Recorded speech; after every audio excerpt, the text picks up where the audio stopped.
দেখুন, ইতিমধ্যে তো ভারত সরকার তার গাইডলাইন বা ইত্যাদি সব দিয়েছে এবং ভারতবর্ষের মাননীয় স্বরাষ্ট্রমন্ত্রী যে সমস্ত বর্ডার স্টেট, বিশেষ করে পাকিস্তান, বাংলাদেশ বা অন্যান্য যে বর্ডার স্টেটগুলো আছে, তার মুখ্যমন্ত্রীদের সঙ্গে দুবার ভার্চুয়াল মিটিং করেছে। স্বাভাবিকভাবে সেই গাইডলাইন অনুযায়ী আমাদের প্রত্যেকে চলা উচিত। এখন প্রত্যেকের উচিত ইউনাইটেড থাকা। দেশের এবং প্রদেশের সরকার বা ল এনফোর্সিং অথরিটি তাদের যে গাইডলাইন বা এসওপি তারা বলছেন, টোটো ফলো করা, ল অ্যাবাইড পিপল হিসেবে, রাষ্ট্রবাদী জনগণ হিসেবে।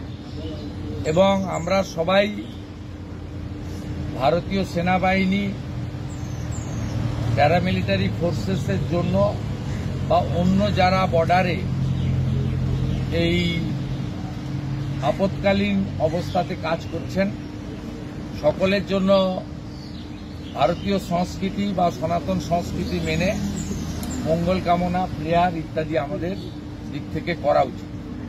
এবং নিজ নিজ এলাকায় যদি কোনো আর্মি বা প্যারামিলিটারি পরিবার থাকেন যারা জম্মু কাশ্মীর, পাঞ্জাব এবং রাজস্থান বর্ডারে এই কাজগুলো করছেন, তাদের পরিবারেরও খোঁজখবর রাখা, তাদেরও মনোবল যাতে ঠিক থাকে, সেই কাজটা নিজের পরিবারের যেমন খবর রাখেন, বাবা মা কেমন আছে, ছোটরা কেমন আছে, সেটা আমাদের এই লিমিটেড স্কোপের মধ্যে এইগুলো আমার মনে হয় করা উচিত।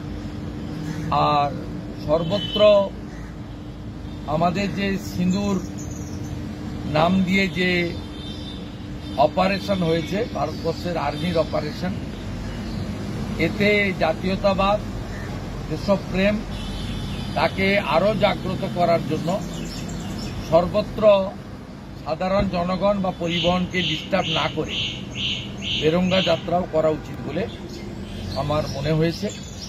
গোটা পরিবেশটাই দেশপ্রেম এবং রাষ্ট্রবাদের পক্ষে এবং ইন্ডিয়ান আর্মির পক্ষে, ভারত সরকারের পক্ষে হওয়া উচিত। এবং আমরা বিভিন্ন পোস্টে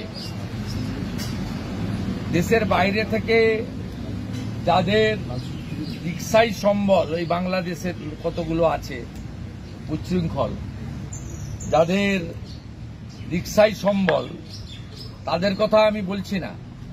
তো ভারতবর্ষের মাটিতে থেকে কেউ কেউ বাংলাদেশের এক শ্রেণীর রাজাকার বা পাকিস্তান কর্মীদের যে পোস্টগুলোকে রিপোস্ট করছেন, শেয়ার করছেন, সে ব্যাপারেও আপনাদের তথ্য থাকলে আপনারা এমএইচএ বা স্থানীয় পুলিশকে জানান।